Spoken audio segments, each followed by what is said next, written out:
guys, I want to show you everything that comes in this bag so you can decide if it's worth buying for yourself or not.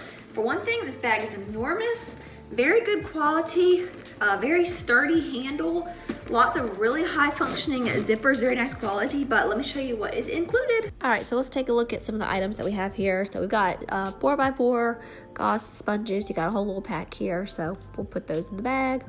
Then we've got some bandages, some triangle bandages, and then we have some regular band-aids as well here. A couple of different options, so lots of those. You shouldn't be running out anytime soon.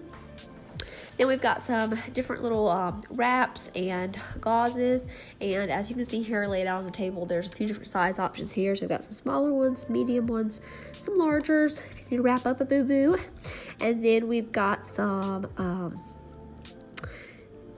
glucose. Is like a glucose gel thing if you have somebody that's diabetic, low glucose. A couple of ice packets here, burn shields. We've got this is a little flashlight, and it fits into the bag, one of the little compartments of the bag. So this is a really nice little flashlight to have in case you're working in the dark.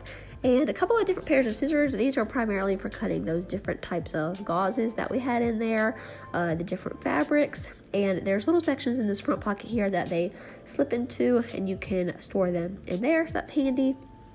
Then we'll go ahead and zip up this front little section. Then we've got some other items here, just like some ointments, some eyewash, gloves, alcohol prep pads, and some things like that. So overall, you'll see you get a lot in this first aid kit, and it's nice that there's extra room. So if there's other items that you want to add to this first aid kit, you've got room in the bag to continue adding some more things. So if you wanted to add some protein bars or anything like that, then you can do it.